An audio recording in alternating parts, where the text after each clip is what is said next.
تجري من تحتها الأنهار خالدين فيها وذلك الفوز العظيم ومن يعص الله ورسوله ويتعد حدوده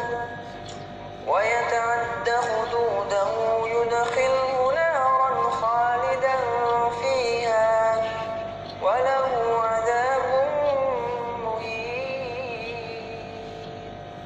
Assalamualaikum warahmatullahi wabarakatuh. Alhamdulillahilladzi hadana lihada wa ma kunna linahtadiya laula an hadanallah. Laqad ja'at rusulu rabbina bil haqq wa nudu an tilkumul jannatu uristumuha bima kuntum ta'malun. Asyhadu an la ilaha illallah wa asyhadu anna Muhammadar Rasulullah sallallahu alaihi wasallam wa ala alihi wa ashabihi, amma ba'd. Bapak, Ibu, para saudara jamaah yang saya hormati, generus putra maupun putri yang saya banggakan, saya cintai. Pertama, saya ucapkan syukur alhamdulillahirabbil alamin atas kenikmatan kerahmatan dari Allah sehingga kita bisa bertemu kembali dalam acara pengajian online hadis himpunan. Yang kedua, tidak lupa kepada semua wasilah hidayah yang telah menjembatani kita semuanya mendapatkan hidayah, jasa-jasanya, amal solihnya, semuanya saya ucapkan syukur alhamdulillah, jazakumullahu khairah. Mudah-mudahan Allah memberi manfaat dan barokah pada bapak, ibu, saudara jamaah semuanya, generasi penerus putra putri yang sampai saat ini tetap semangat untuk mengikuti pengajian online hadis himpunan. Saya ucapkan syukur alhamdulillah, jazakumullahu khairah. Mudah-mudahan Allah memberi manfaat dan barokah. Pada pertemuan kali ini kita akan melanjutkan pengajian Kitabul Ahkam. Sekarang sudah sampai pada halaman 45, baris yang kedua dari bawah. Tidak lupa saya ingatkan, kita tata niatnya dengan niat mukhlis lillah karena Allah, yarjuna rahmatahu wa yakhafuna adzabah. Alhamdulillah, jazakumullahu khairah. Kita mulai. A'udzu billahi minasyaitonir rajim. Bismillahirrahmanirrahim. Haddatsana Ali bin Muhammad, haddatsana Waqi' an Hisham, rupane sahibid Dastawai, pemilik daerah Ad-Dastawai. Hisham sebagai kepala wilayah atau kepala suku di daerah Ad-Dastawai. An Qatadah an Sa'id bin Musayyab an Sa'd bin Ubadah, qala berkata sapa Sa'ad bin Ubadah, qultu berkata aku Sa'ad bin Ubadah, ya Rasulullah, wahai Rasulullah, ayyus sadaqati manakah sedekah afdolu yang lebih utama? Sa'ad bin Ubadah bercerita, pernah saya bertanya kepada Nabi, wahai Rasulullah, manakah sedekah yang lebih utama? Mana sedekah yang lebih besar pahalanya? Qala bersabda Nabi, sakyul ma'i, memberi minum air. Nabi menjawab, sedekah yang lebih utama, sedekah yang lebih besar pahalanya adalah memberi minum air. Nah, Bapak, Ibu, saudara jamaah semuanya, juga para generus, supaya difahami bahwa Nabi menjawab pertanyaan saat itu Nabi berada di daerah yang mana jarang air, di mana untuk mendapatkan air itu perlu usaha yang luar biasa, sehingga sedekah air minum itu menjadi sesuatu yang mahal harganya, besar nilainya, yang juga menjadikan besarnya pahala bagi orang yang sedekah air tersebut. Bukan bermaksud menafikan sabda Nabi ini, tapi kalau kita bandingkan kita di Indonesia, tentunya hal ini sangat berbeda.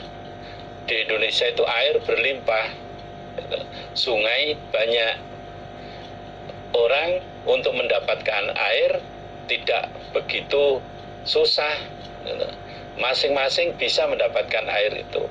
Nah, tentunya sedekah yang besar pahalanya bagi kita saat ini sepertinya bukan air, tapi mana yang paling dibutuhkan orang saat itu.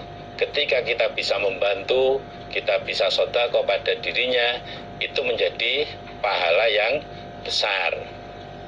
Nah, kalau di Indonesia air berlimpah, sungai-sungai banyak, untuk mendapatkan air nggak perlu biaya banyak, bisa mengambil dengan mudahnya, sehingga air bukan menjadi kebutuhan yang sulit untuk dipenuhi, enggak. Maka kalau dikembalikan lagi, ya sedekah itu yang paling besar pahalanya adalah sedekah di saat hal itu sangat-sangat dibutuhkan. Dalam hadis yang lain bandingannya dengan hadis ini, memang di saat orang dalam bepergian kemudian membutuhkan minum, di saat itulah kita besar pahalanya ketika kita memberikan sedekah air minum. Mudah-mudahan Allah memberikan manfaat dan barokah. Kalau toh sekarang kita tidak sedekah air minum, ya apa yang saat ini dibutuhkan oleh teman-teman kita di saat ngaji seperti ini, ya untuk menghilangkan ngantuk perlu snack, ya saat ini nilai sedekah yang besar ya snack itu, atau mungkin permen yang apa untuk menghilangkan ngantuk itu. Kita lanjutkan. Haddatsana Muhammad bin Ala wa Ibrahim bin Musa Ar-Razi.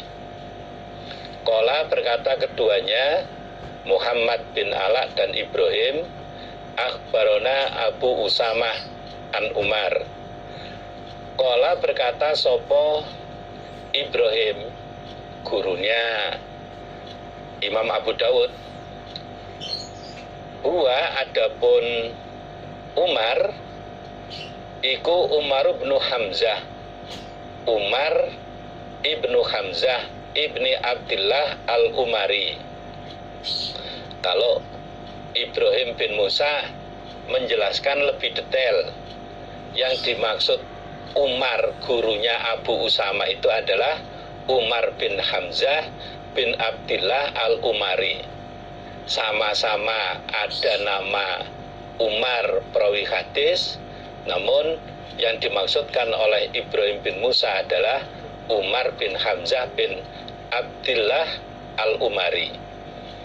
Nah, kalau Muhammad bin Ala tidak menjelaskan detail siapa Umar itu, Umar putranya siapa, cucunya siapa, oleh Muhammad bin Ala tidak dijelaskan.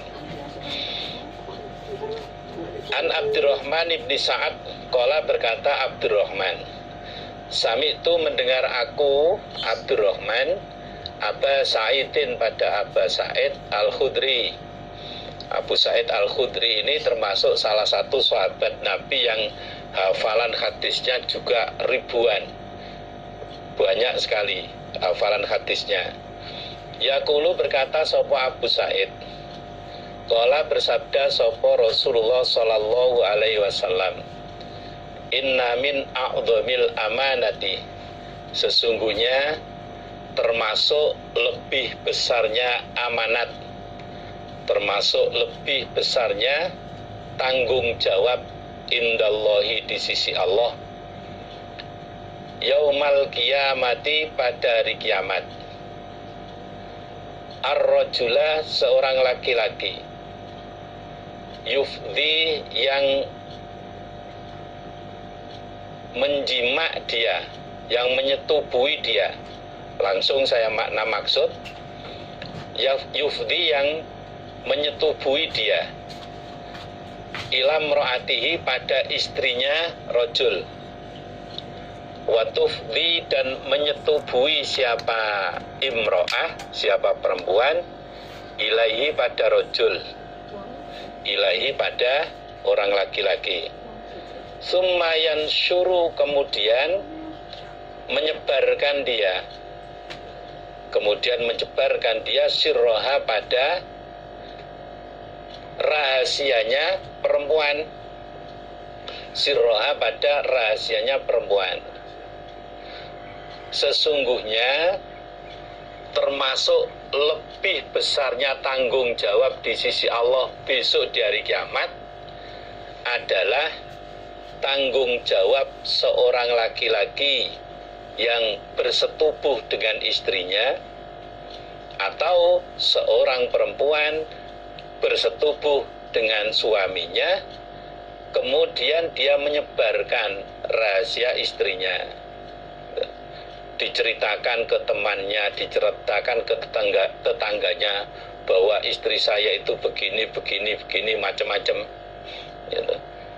Begitu pula yang perempuan cerita ke teman-temannya bahwa suami saya itu wah luar biasa, bagi yang suaminya luar biasa. Bagi yang suaminya tidak luar dan tidak biasa gitu, dia cerita ke tetangganya, ke teman-temannya, lah suami saya itu apa, gayanya seperti itu, tapi kalau main di ranjang lah nggak ada 5 menit sudah buar. Nah, itu merupakan tanggung jawab besar besok di sisi Allah. Dalam hadis yang lain diriwayatkan, innama masalu dzalika masalu saitonatin lakiyat saitonan fisikati faqadha hajatahu wan nasu yanduruna ilaihi. Gambaran orang yang berhubungan suami istri di rumah, di dalam kamar, kemudian diceritakan pada teman-temannya, itu digambarkan seperti setan perempuan bertemu setan laki-laki, kemudian melampiaskan syahwatnya di tengah jalan dilihat orang banyak. Artinya perbuatan seperti itu bukan perbuatan yang terpuji, itu perbuatan yang salah. Apa gunanya kita membuat kamar? Apa gunanya kamar itu ada pintunya? Apa gunanya pintu kamar itu ada kuncinya?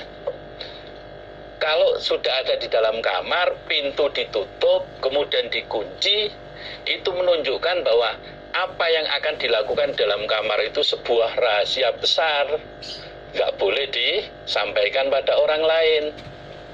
Gitu.